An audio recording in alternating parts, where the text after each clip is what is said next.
Hola, hola, ¿qué tal? Les damos la más cordial bienvenida a esta emisión de La Casa, el lugar favorito. Se encuentra conmigo, como siempre, mi querida Claudia Ivonne Hernández. Bienvenida, Claudia. Muchas gracias, Isabel Posadas. ¿Qué eres?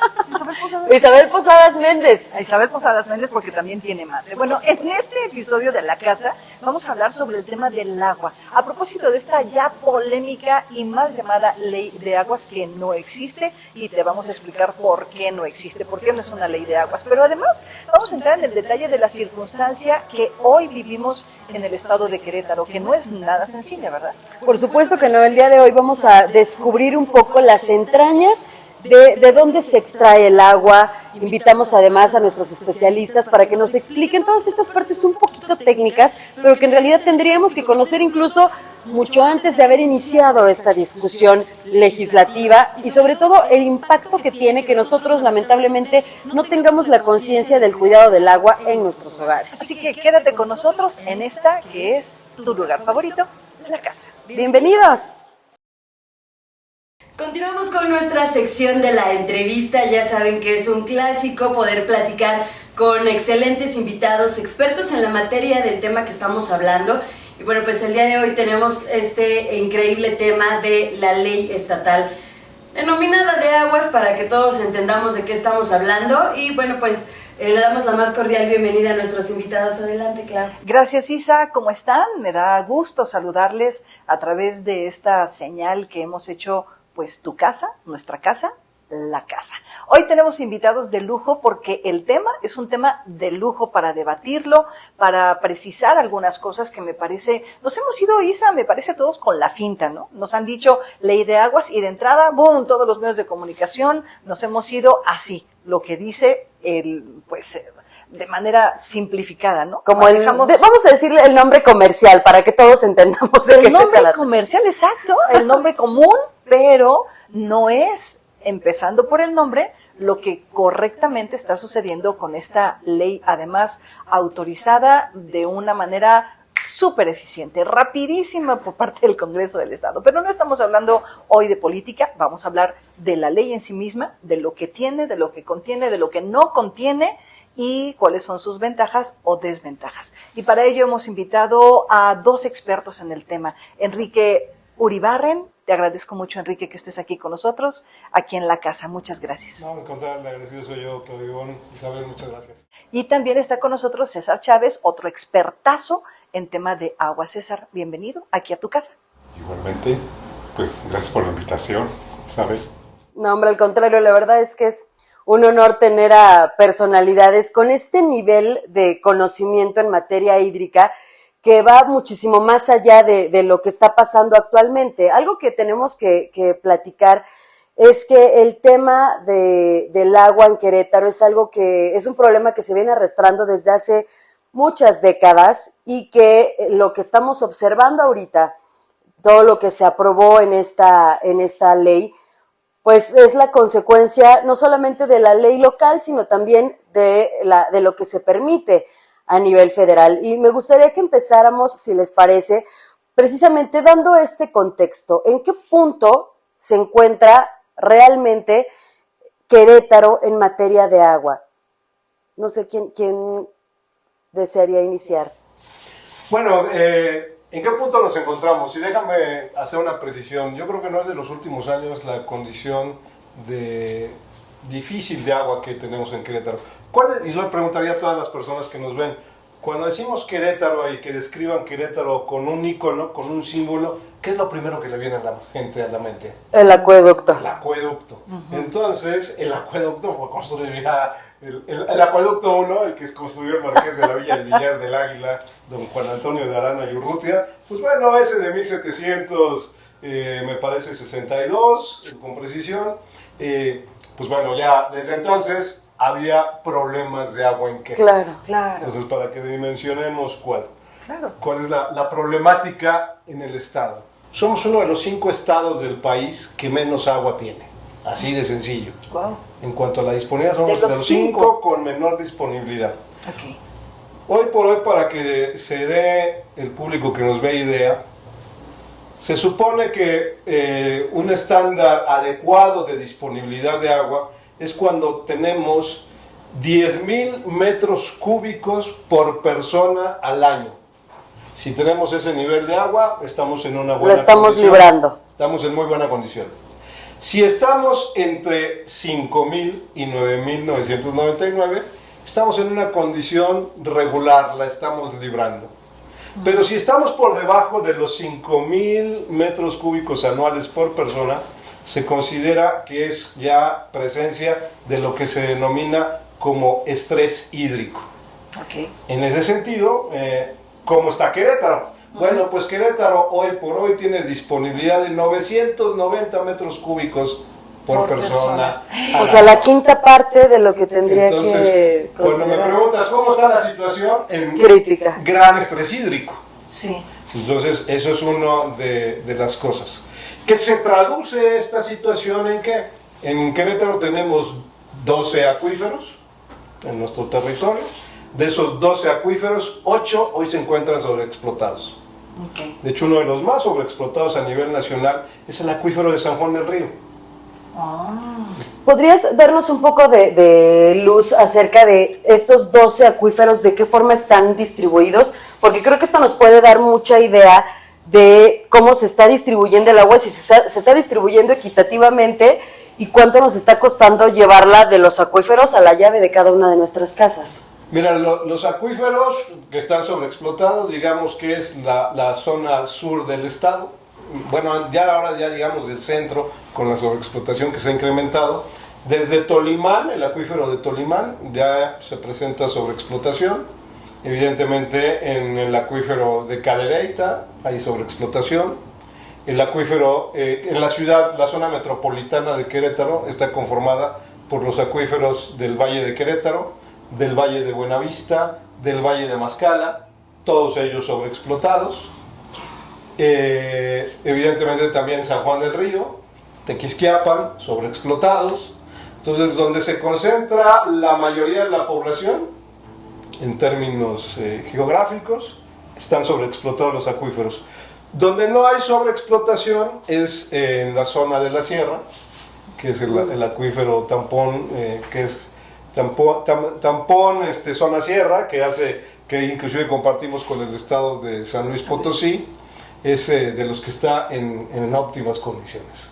Pero en términos generales, donde nos concentramos poblacionalmente, Están sobreexplotados. Si están sobreexplotados en estos momentos, entonces, ¿de dónde salen estos 900 y tantos metros cúbicos por persona? Porque de algún lado estamos extrayendo el agua para traer a Querétaro, y eso, evidentemente, como lo estás planteando, Enrique, pues es en una condición de, pues, crítica, incluso técnicamente hablando, ¿no, César?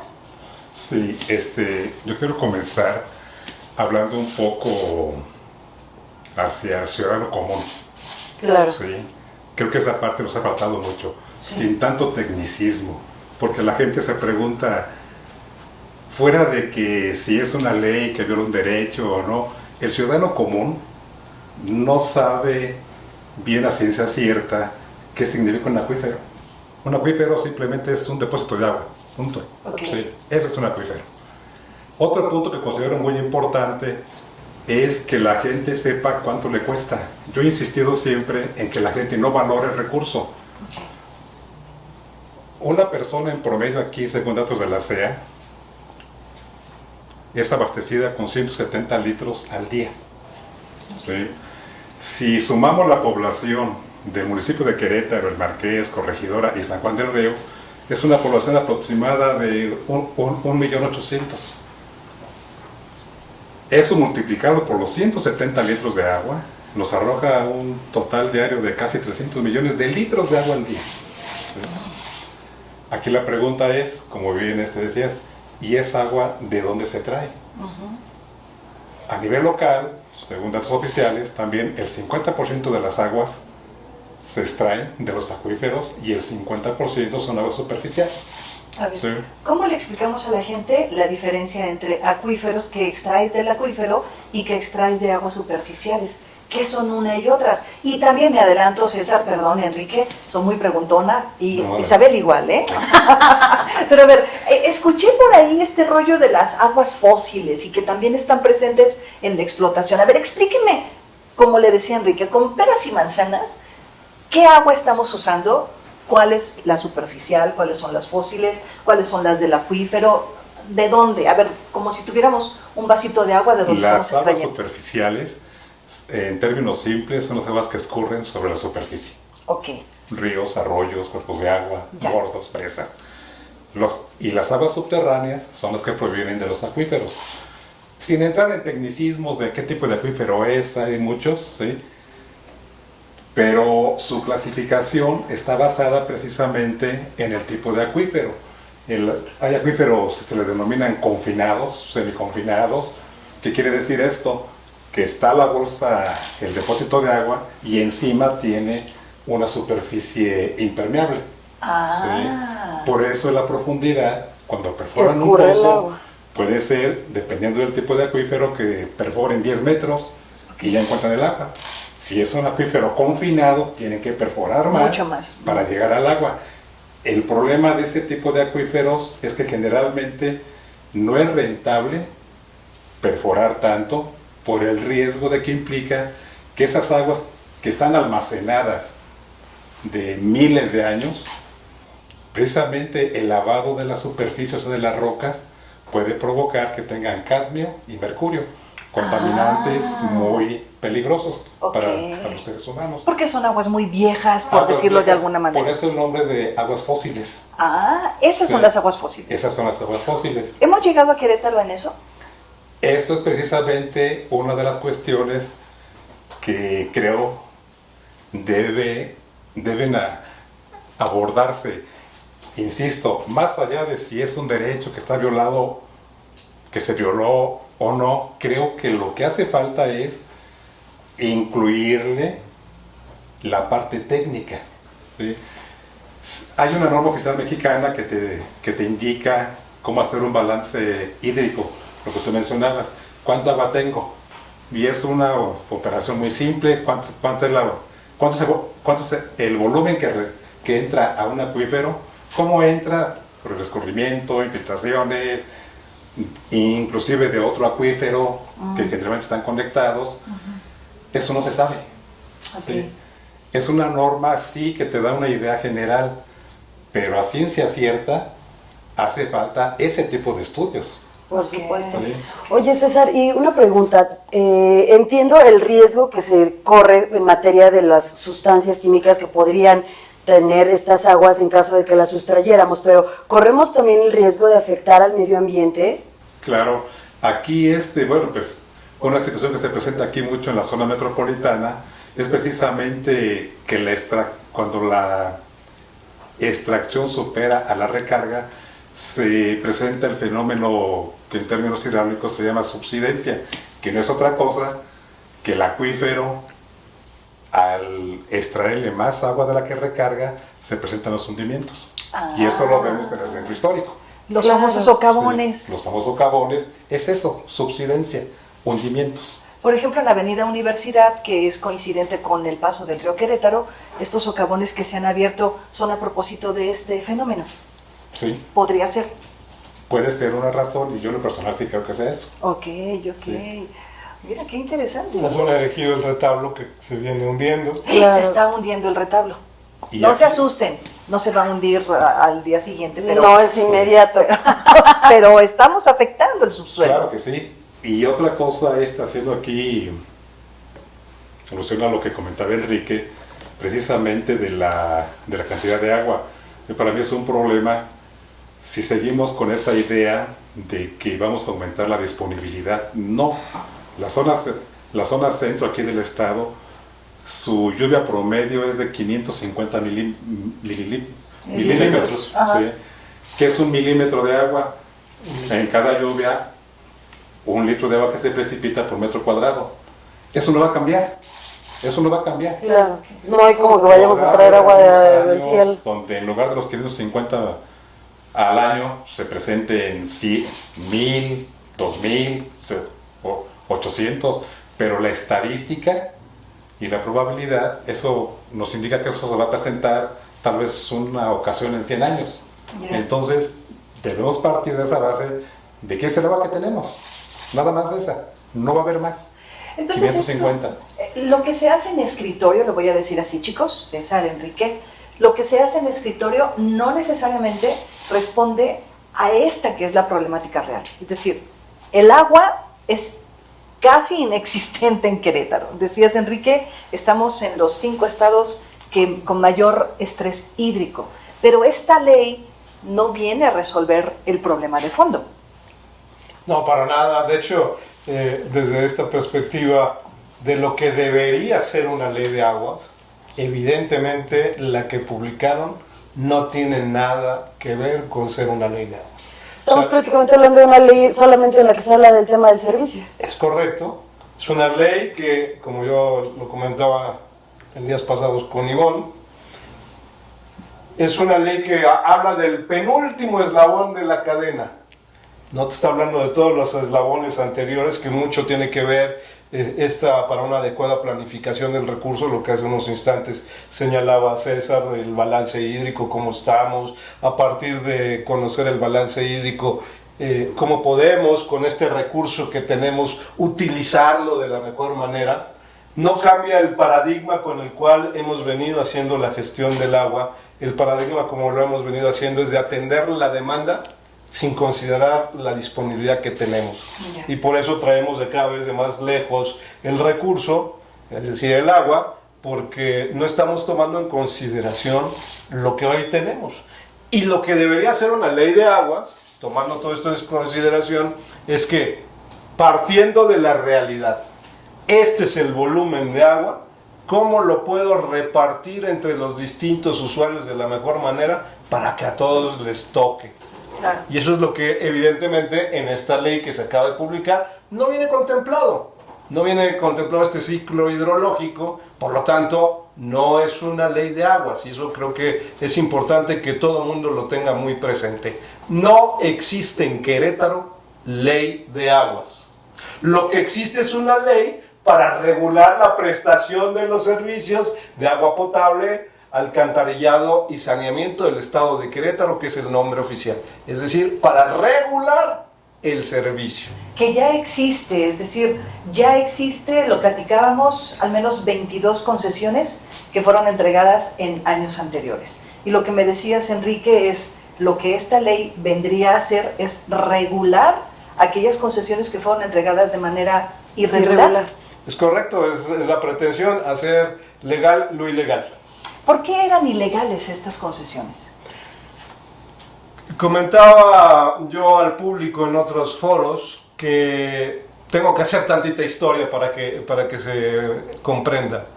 Anteriormente, el servicio de dotación de agua potable en las ciudades, en las comunidades, era una responsabilidad que recaía en el gobierno federal.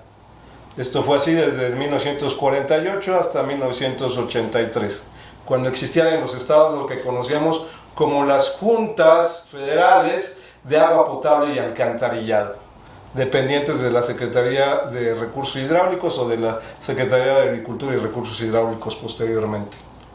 Se modifican las leyes en nuestro país y en 1983, particularmente el artículo 115 constitucional, que es el que le da las atribuciones a los municipios, es decir, qué es lo que puede o no hacer un municipio. En este artículo 115 constitucional ponen como una atribución de los municipios el dotar del servicio de agua potable a la población, dejando de ser ya obligación de la federación para convertirse en una obligación de los municipios. Tan es así que se modifica, había una ley que era en 1972 la que venía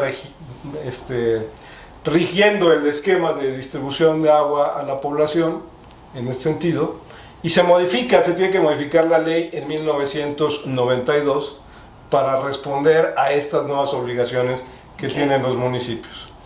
Pero era una ley que sí tenía un tinte privatizador en la distribución del agua. Porque permitía que se constituyeran, como lo definía la ley, organismos operadores de autoabasto. que es un organismo operador de autoabasto, un organismo privado que no dependía del municipio ni del estado, para dotar de agua en aquellos lugares donde no había la infraestructura desarrollada ni por el municipio ni por el estado. Para que me entiendan, por ejemplo, cuando surge el Club Campestre de Querétaro, el Club Campestre de Querétaro se encontraba a las afueras de Querétaro, ya en su nombre, Club Campestre. En esos momentos no había, en los años 50, cuando se hace el campestre, no había la infraestructura para llegar con los servicios de agua potable para los residentes del incipiente Club Campestre. Mucho menos para un campo de golf. Tampoco. Pero ellos tenían unas concesiones de aguas, porque hay que no perder de vista que constitucionalmente las aguas son propiedad de la nación. Claro. Y para que alguien pueda utilizar las aguas, debe contar, en su momento era un permiso, ahora es una concesión. Okay. ¿Que la otorga quién? El gobierno federal. Yeah. Anteriormente por estas secretarías que hice hace unos momentos alusión, en la actualidad por la Comisión Nacional del Agua. En su momento, el Club Campestre obtiene unas concesiones, y con estas concesiones, dado que ni el Estado ni el municipio les podían brindar el servicio, se constituyen como un organismo operador de autoabasto. ¿A quién van a abastecer? Pues al polígono que conforma el Club Campestre. Incluyendo el campo de golf. Incluyendo el campo de golf. Okay. Y así se constituyen, al amparo de esta modificación que hubo en la ley en 1992, se constituye un número significativo de organismos operadores independientes, o como lo define la ley, organismos operadores de autoabasto. Porque también este fenómeno se da en comunidades. Yo vivo en Corregidora, en el municipio de Corregidora, y por ejemplo me refiero a la comunidad de Joaquín Herrera, que está fuera de la cabecera municipal del pueblito, es una que en su momento no tenía la posibilidad de que el municipio, o en este caso la SEA, les dotara del servicio. Pero consiguieron un pozo y entonces se constituyeron como organismo operador de autoabasto para dotar de agua potable a todos los que viven en la comunidad de Joaquín Herrera. Okay. Pero no había entonces reglas claras de quién podía y quién no podía, o bajo qué circunstancias, ¿o no, sí? Está clara la regla. En la ley del 92. En la ley del 92, en aquellos lugares donde no te podía dotar ni el municipio como primer ni la SEA, ni el organismo operador estatal, la SEA, tú podías, ahí está la regla muy clara, tú podías constituirte como... Entonces básicamente cualquiera podría haberse constituido. Siempre y cuando, pues bueno, acreditaras a qué comunidad le ibas a dotar del servicio. Porque sí tenía que haber la claridad de que voy a dotar en esta comunidad Joaquín Herrera, voy a dotar aquí en el Club Campestre, cuántos son los que viven o potencialmente van a vivir, porque ese es el volumen de agua que te voy a otorgar. Considerando estas dotaciones que se deben de tener, sí, que norma técnica hoy por hoy son de 200 litros diarios por persona. Bueno, a partir de esto, si vamos a vivir 5 personas, pues te daré 100 litros diarios. Y desde entonces ya teníamos establecidos los precios, tal como están actualmente, de que a través de la SEA se establece cuál será el costo del agua o no. No, en ese momento no, quedaba hasta cierta discrecionalidad, ¿no? Pero al ser comunidades, pues claro, era lo que generalmente se paga, pues tenía que ser el costo de la extracción de la bomba que se utiliza para la extracción, pagar el costo de la luz, una serie se cuantificaban los costos y generalmente, pues ahora sí, fueron tantos, somos tantos, nos tocará tanto. Así de sencillo era en un bastante equitativo. Pues justo quizás pudiéramos denominarlo.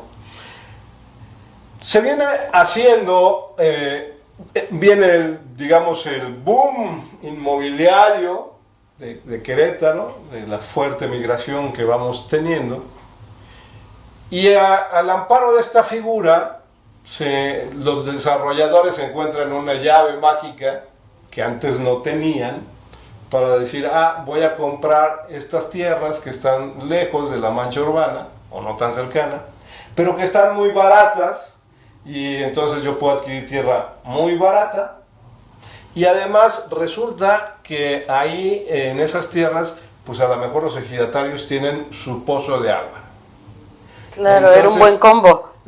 Un combo excelente. Compro la tierra barata, compro los derechos de agua, y entonces voy con el municipio respectivo y le digo, ¿me puedes dotar del servicio de agua potable? Y me va a decir el municipio, no tengo la infraestructura. ¿Tienes algún problema en ponérmelo por escrito? No tengo problema. Si los ponía, no contamos con infraestructura. Voy con la CEA. Oye, CEA, ¿me puedes dotar del servicio de agua potable en este polígono? La CEA, no tengo la infraestructura para dotarte de agua en ese polígono. ¿Tendrías tu inconveniente? Pero yo tengo agua, tengo este pozo y demás. ¿Tendrías problema en que yo me constituya como organismo operador de autoabasto? No tengo ningún inconveniente. Ya. ¿Me lo puedes poner por escrito? Sí, te lo pongo por escrito.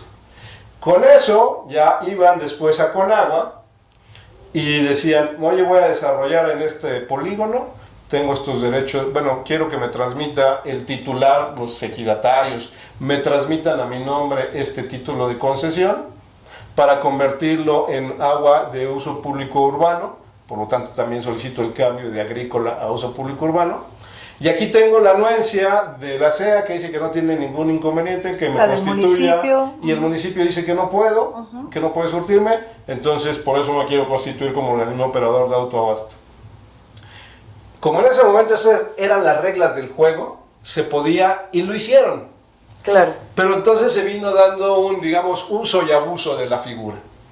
Y entonces fue este uso y abuso de la figura de tal magnitud que obligó a que en 2004 se cambiara nuevamente la Ley de Aguas Nacionales para establecer que cuando se trata del uso público urbano, es decir, con el cual te dotan agua potable en las ciudades, comunidades, será facultad exclusiva del municipio o en su defecto del organismo operador estatal dotar del servicio de agua con uso público urbano. Pero las concesiones que se entregaron antes del 2004, pues ya se quedaron ahí. Ya hay derechos adquiridos y ya, o sea, digamos, la ley no aplica retroactivo. No puede como aplicar dice. retroactivamente, en perjuicio nunca.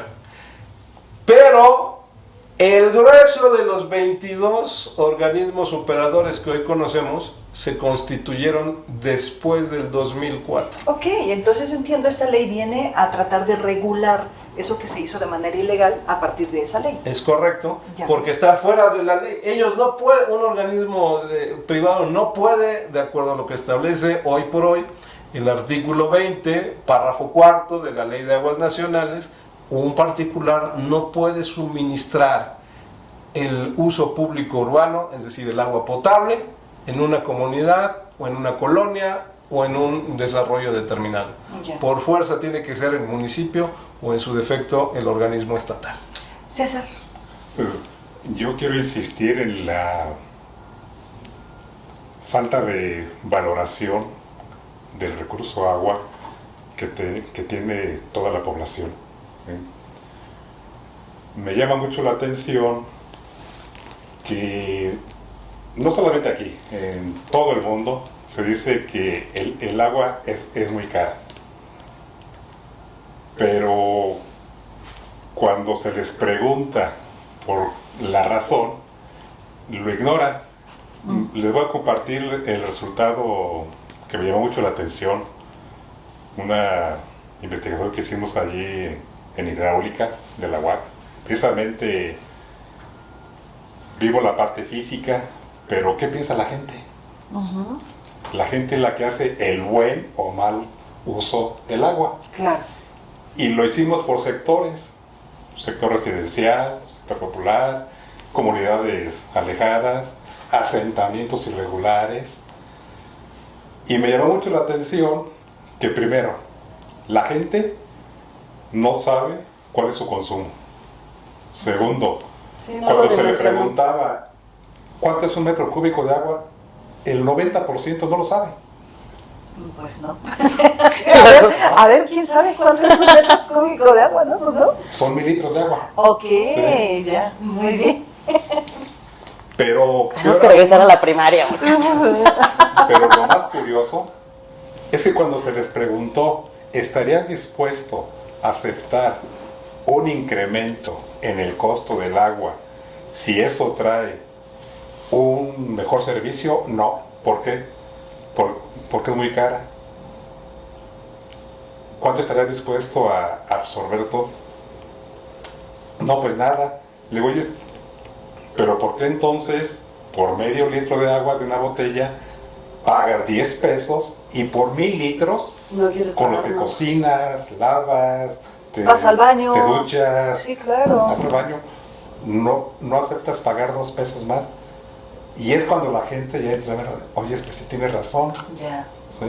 Esa es una parte que creo que se ha quedado muy atrás, Y que debe recuperarse. y que las leyes no alcanzan a llegar hasta ese lugar, ¿no, César? O sea, Sí. no permean necesariamente en esta conciencia de nosotros como ciudadanos respecto del cuidado. En esta ley que publicaron esta semana precisamente observaba que sí hay ciertos puntos en los que se establece que los organismos tendrán la obligación de generar cultura y concientización social. El tema está en que no está claro de qué manera o si habrá sanciones por no hacerlo. Solamente es como, pues ahí te dejamos una bonita sugerencia. Sí, efectivamente, ya yo comentando con algunas personas que están involucradas, me decían, pero ¿cómo lo hacemos para abordar no solamente, como decía Enrique, la entrega del agua, sino abordar todo el ciclo hidrológico, desde la precipitación, todos los componentes, obviamente la gestión? Yo, para mí, gestión del agua es gestión de conflictos. Y por esa razón, yo en lo particular digo, qué bien que se generó esta polémica. Gestión del agua, gestión de conflictos. Comenzó con la distribución, pero no dudo que ya se dio el primer paso, ¿sí? Y volviendo a lo que me decías, una manera que tenemos para incorporar todos los argumentos que se han dado, que las zonas de recarga, que se protejan, que los cambios de uso del suelo, que las descargas de aguas, toda esta parte se puede muy bien incorporar. Es un planteamiento en la Comisión de Medio Ambiente, en las reformas al Código Ambiental que se están promoviendo en este momento. Claro. Ahí en ese podemos meter todas las cuestiones técnicas que he escuchado, las quejas de que no se incorporaron. El Código Ambiental es un buen instrumento para incorporar todas estas inquietudes con participación social. Claro. Sí. Chicos, lamentablemente se nos está agotando el tiempo, pero no quisiera que nos fuéramos sin que nos dijeran de forma rápida, clara y sencilla. ¿Qué riesgos ven ustedes en la publicación de lo que dice esta ley específicamente que tenemos ahorita en Querétaro? No, si me permites, Isabel, yo diría que el principal riesgo que es al privatizar el servicio, para que una empresa tenga rentabilidad, lo que se busca es que el bien o producto que elabora tenga amplia venta. Okay. En ese sentido, al privatizar el recurso agua, lo que importa no es el ahorro del agua, lo que importa para el particular o la empresa es la venta del agua. Entonces, continuar en un modelo de gestión que, lejos de resolver la problemática, la profundiza más. Porque la cultura del agua, es decir, los recibitos que te manda el privado, ahorra agua, pero pues no te va a decir ni cómo, ni hacer campañas. Si no impacta, vaya. De fondo. A él lo que le importa es que consumas más agua, porque entre más agua consumas, Más dinero. más ganancia para ellos. Y ese es el modelo de gestión del recurso que esta ley propone. Y entonces, bajo eso, no nos va a alcanzar acueducto 2, no nos va a alcanzar acueducto 3, así hagamos acueducto 4, 5 y 6, no nos va a alcanzar. Tenemos que cambiar el modelo de gestión, que es lo que yo decía, a partir de lo que tenemos, cómo lo podemos distribuir y optimizar de mejor manera cosa que esta ley no lo contempla. César, perdón. Pues únicamente insistir en que, así como está, es insuficiente. Debe abordarse todos los componentes del ciclo hidrológico. La entrega del agua es el último eslabón, como lo dijo Enrique. Hace falta incorporarle elementos técnicos. Entre ellos, cuáles son las zonas de recarga que deben protegerse, zonas de escurrimiento, zonas de infiltración, descargas, para aumentar la disponibilidad, el tratamiento de aguas. Yo creo que le veo es que si se está pensando que otro acueducto va a resolver el problema sin abordar la gestión integral, el ciclo hidrológico y sobre todo pensando que eso significa más disponibilidad, ¿no es cierto? Como lo mencioné en un principio, la zona metropolitana cuenta con 550 milímetros de lluvia al año, no hay más. ¿Sí? Entonces, partamos de esa base Claro. para hacer una equitativa distribución. Pues es todo un tema y hasta medio Z. Está bastante preocupante y creo que sí, sin lugar a dudas, un tema que vale la pena hablar es que mientras como ciudadanía no tengamos la conciencia de lo que implica abrir nuestra llave y tomar un trago de agua, todo lo demás que se haga después no tendrá absolutamente ningún sentido. Les agradecemos muchísimo que nos hayan acompañado el día de hoy. Muchas gracias, Gracias. Enrique, No, César. gracias a Muchas ustedes. gracias. Esta es su casa. Muchas gracias, muy amables por la Muchas invitación. gracias. Hasta luego. Vámonos, continuamos con mucho más aquí en la casa.